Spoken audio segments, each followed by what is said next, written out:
ভাই হল বন্ধু, আমি সিলেটি মাতি। জি জি, আমি সিলেটি, আমার বক্তব্য সিলেটি। আপনি শুনলে খুশি হইবা, আমি দেশের বারা ইন্ডিয়াত গেলেও সিলেটি মাতি। আগামী মাসের 20 তারিখ ইন্ডিয়াত প্রোগ্রাম, আমি অন্য গেলেও সিলেটি মাতি। নেত্রকোনাত গেছিলাম, অন্য সিলেটি মাতছি। তারা কয় হুজুর একটু বদলাই জানি বলে, পছন্দ লাগলে অফলাইন হুনতায়, অফলাইন আমরা দেশে অধিকাংশ খাওয়া চাষা। আর নাইলে আমার দুঃখ লাগে, আমার দেশের একটা স্লোগান হইল সোনার বাংলা। মাশাআল্লাহ, যদি কোন রকম জকিগঞ্জির উঠে দিস আরে কদিন যাইতা, তে কইলা হইলে সোনার বাংলা নাই কান বাঙ্গা বাংলা। ইলা সুন্দর রাস্তা, যদি ডেলিভারির কেসের রুগী লিয়া রানা দিলে নাইতো, আল্লাহ দিলে 20,000 তরে বাঁচি যাব। অপারেশন লাগলো না, বিনা অপারেশন গাড়ি তাল্লায় উদ্ধার করলি। ওলা বালা রাস্তা গালি আইলা শুনাওয়া যায়নি।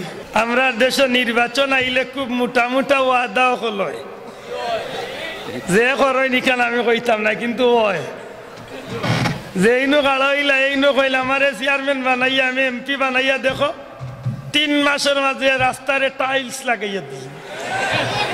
পিস না, টাইলস।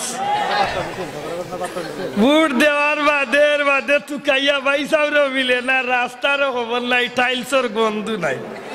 হালাল ব্যবসারে জায়গা তারাম।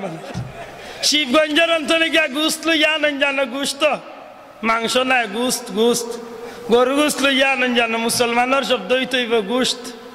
মাংস হইল যাহা মায়ের অংশ থাকে বলে মাংস। এটা আমরা মাংস কইতাম না, আমরা মুসলমান, আমরা গুস্ত। ইবাদি মাদাত গেলে আরো লম্বাইব। শিবগঞ্জ তলে গুস্ত লইয়া আনেন জানো 20 কেজি। বাড়িত লইয়া আইতে আইতে 3.5 কেজি কমি যায়।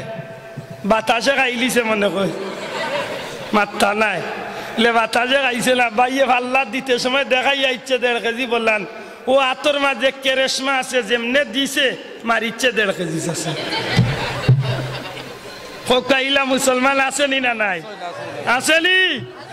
শোনা ভাইয়া বালা করি লক্ষ্য করতে হইব। দুনিয়ার মানুষে ব্যবসায়ী করলে, ব্যবসা 1 নম্বর 2 নম্বর 13 নম্বর থাকে। আমার আল্লাহর ব্যবসাত কোনো নম্বর ভালাইল আসেনি? আমার আল্লাহর ব্যবসা কয় নম্বর? ঘুরে হইতে হইব কয় নম্বর? 1 নম্বর। আল্লাহর ব্যবসা নগদ না বাকি? জি না বাকি। হ্যাঁ, নগদ না বাকি? বাকি নগদে। হ্যাঁ, খাইছে দৌড়াইছে। মা বই লাগলে দয়া করি আমার কথা শুনাম। আইও আল্লাহর দোয়াই দিয়া কই আর মরে তো গালি আইবা বেটিন, আমি বুঝি আর তাহলে আমি বেটিন তো রুরু রেখেছি দিই বেশি, এটা গালি না। হাসা কথা আনকো বেটিন দে মাথা সিন্দুর দে কিতাল লাগি। একটা মুসলমানের কোনো ঐতিহ্য নাই। নমরুদে দিছিল ও বেটিন তোর খবালো, কইছিল যে তোমরা যে কাম করছো ই কাম দুনিয়ায় তার কেউ করছে না, সুতরাং তোমরা দুনিয়ায় যতদিন বাঁচিয়া থাকবাই তোমরার একটা চিহ্ন আলাদা থাকবো, তোমরা মানুষের সম্মান দিব। কিতা চিহ্ন? কপালের মাঝে সিন্দুর দিয়া লাল দাগ দিছিল, যেটারে আমরা বাংলাদেশে টিকলি কই। কিতা কইন? টিকলি। টিকলি দেন হিন্দু জাতে, তারার কপালে একটা চিহ্ন দে। একটু হইল হোক যেন খারাপ মহিলা হলো, তার আলাদা একটা দূরে কইতে হইব। কিতা? তেহ গুল লাগান নি আমার বোন যে মাথাত কপালো টিকলি দে। ইয়ার উয়াইগে বুঝতো না নি কেন হিগে টিকলি দিছে, তাই বাদ কাম করছিল দায় সমাজে আলাদা পরিচিত হয়েছে। মোর ইগে দে এখানে লেগে বুঝছে না, আড়ুয়া দেখা দেখি দিলাইছে। ও ভাই নাসা কথা আনকো, মুসলমান সমাজে আজকে পর্দার দরকার আছে নি না নাই?